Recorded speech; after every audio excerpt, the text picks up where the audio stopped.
அனைவருக்கும் வணக்கம். இன்றைய திருக்குறள், இடிபுரிந்து எள்ளும் சொல் கேட்பர், மடிபுரிந்து மாண்ட உஞற்றுளவர். மடி என்றால் சோம்பல். சோம்பலை தன்னுடைய வாழ்க்கையிலே கொண்டிருப்பவர்கள் மற்றவர்கள் இடித்து அறிவுரை கூறும் வகையில் அந்த நிலைக்கு ஆளாவார்கள் என்று வள்ளுவ பெருந்தகை கூறுகின்றார். இதற்கு உதாரணம் 1958 புரட்சித் தலைவர் எம்ஜிஆர் அவர்கள் நாடோடி மன்னன் என்ற ஒரு திரைப்படத்தை சொந்தமாக எடுத்துக்கொண்டிருக்கின்றார். அந்த படத்திற்கு பாட்டு எழுதுவர் பட்டுக்கோட்டை கல்யாண சுந்தரம் மற்றும் கவிஞர் கண்ணதாசன் அவர்கள். அந்த படம் அந்த காலத்திலேயே 18 லட்சம் செலவில் எடுக்கப்பட்டது. அப்போ ஒரு பவுன் பார்த்திங்கன்னா 90 ரூபாய்க்கு விற்றுக்கிட்டு இருந்தது. 18 லட்சம் அந்த படம் வெளியாகி கிட்டத்தட்ட 1,10,00,000 ரூபாய் வசூல் செய்தது. அப்போ இன்றைய பொருட்செலவு பார்த்திங்கன்னா கிட்டத்தட்ட 2,000 கோடிங்க அந்த படம் எடுக்கிறதுக்கு.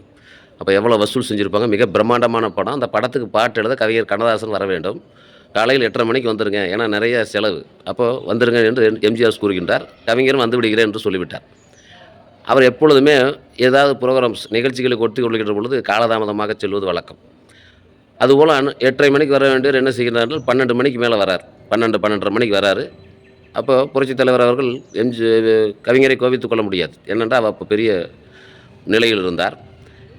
அப்போ புரட்சித் தலைவர் சொல்கிறாரு, கவிஞரே, கடவுளே என்று சொல்லுவார், கடவுளே, நீங்கள் காலதாமதமாக வந்தீர்கள், கால விரயம் ஏற்பட்டுவிடும் என்பதற்காக பட்டுக்கோட்டையாரை வைத்து ஒரு பாட்டு எழுதியிருக்கிறேன், அந்த பாட்டை பாருங்கள் அப்படின்னா உடனே பேப்பர் கொண்டு போய் கவிஞர்கிட்ட கொடுக்குறாங்க. உடனே கவிஞர் படித்து பார்க்குறாரு.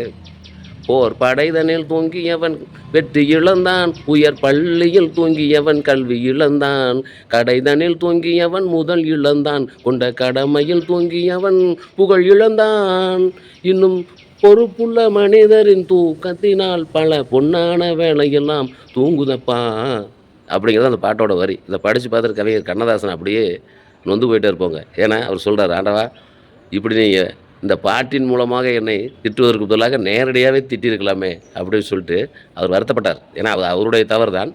இது எதுக்கு சொல்கிறோன்னு கேட்டோம்னா, இந்த இடத்துல தான் நம்ம வள்ளுவ பெருந்தகை வராருங்க. வள்ளுவர் சொல்கிறார், சோம்பலை யார் கை கொண்டிருக்கிறார்களோ அவர்கள் கண்டிப்பாக மற்றவருடைய இழிவுக்கும் பழிச்சொல்லுக்கும் ஆளாக வேண்டும். அதான் சொல்கிறாரு, இடிபுரிந்து எள்ளும் சொல் கேட்பர், மடிபுரிந்து மாண்ட உஞற்றுளவர். நன்றி.